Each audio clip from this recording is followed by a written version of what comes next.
I recently started engaging in a Steam community post by a user Rollei like a Canon, in which he asked the important question whether the handbrake, even if completely mapped as an analog device, actually allows analog intermediary steps at all. This might be an interesting subject, because for me as well, the handbrake in AC Rally sometimes feels wooden to use. That is, I don't quite trust it to do exactly what I want it to do, as much as in other games. Sometimes it gives me less of an effect than expected, sometimes more. As a first mental model to explain what I experience while driving, this could be described as the feeling of an abrupt digital threshold. As you pull the handbrake first, you get nothing, nothing, nothing, still nothing, then bam, you get maximum effect. With a somewhat noisy and hard to repeat analog input, like our Chinese handbrakes, that could mean this can get quite a random roll of the dice.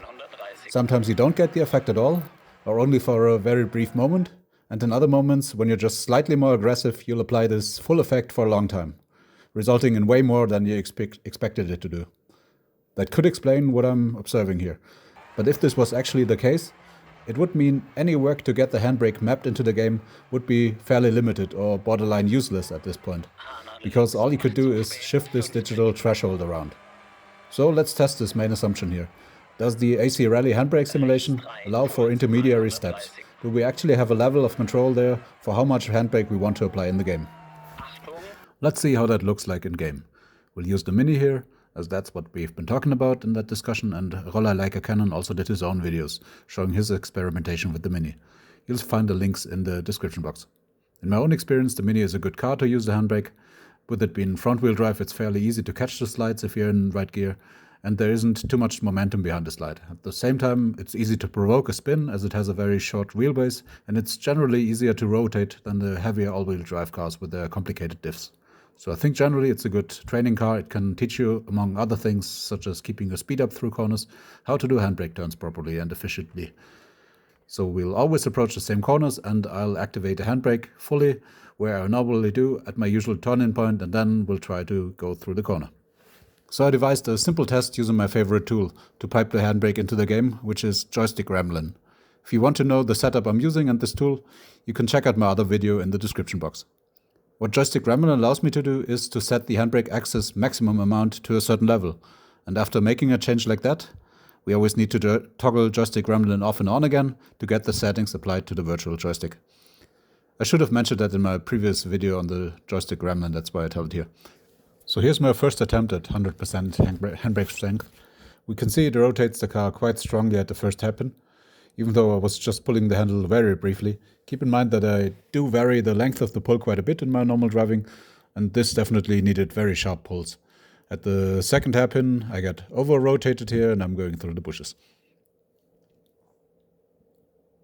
So at the second attempt, I think I'm actually opening the steering a little bit, so it didn't affect the turning so much as with the first time. At the second hairpin there, I do a short step and immediately step on the gas after the handbraking. It works as the car goes from oversteer to understeer immediately. It looks a bit crap, but yeah, it actually works. Let's try it a third time for good luck.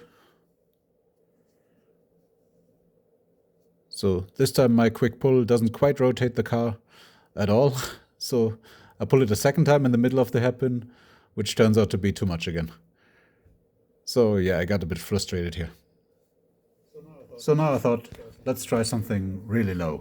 How about 25%? If the handbrake is analog, then that will make a difference, right? Let's see. Well, my first attempt at 25%. This is actually way less oversteery, and I pulled the brake for way longer than before. I have to say, I noticed a strange flickering of the yellow handbrake strength indicator here in the HUD. It didn't repeat itself later, but it might give us a clue that there is still something going on. The second hairpin actually worked quite nicely with the long pull of the lever. So actually 25% makes a large difference. Then I tried again and oops, I got the left wheel on the gravel there, no chance to recover. For the second real attempt, I now pull it a bit too briefly, which makes the car not rotated enough. I do it again in the middle of the turn, which would have sent me flying with 100% handbrake, but here it actually works. Again, a long pull at the second hairpin. It does a slight smooth oversteer that is easy to control, and there we go. Now I tried it again at 50%. The first attempt in the hairpin, pull it a bit too long, it oversteers and then understeers again as I floor the gas. In the second hairpin, then I pull it maybe a bit too short, I guess. Let's see. It only slightly starts to rotate and stays generally on track. Not too bad, but definitely different than 100%. The second attempt, here at the first hairpin, I once more get a very controllable slight oversteer slide, but I think I didn't take the corner as fast as before, so I lose a little bit of time there. Going into the second hairpin then, I might have pulled it a bit too early while not turning in too much, so it makes the car rotate nicely again and it enters a very controllable little slide there. There's no question whatsoever that this is different to having the handbrake at 100%.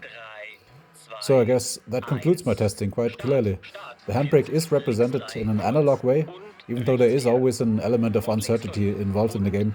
It makes it a bit hard to predict, a bit harder than I'd like. I think with the strange flickering I could observe and the same handbrake strength sometimes not working at all, it might be the same issue as with the gear shifting, which sometimes seems to not go through to the game. It doesn't get recognized at this stage of its development. At any rate, I'd recommend, if you want to drive the Mini, and if you aren't into these really short handbrake pulls, then use an analog handbrake and reduce the maximum strength quite a bit. It makes a large difference to how the car behaves under handbraking. So with that, thanks for watching and bye.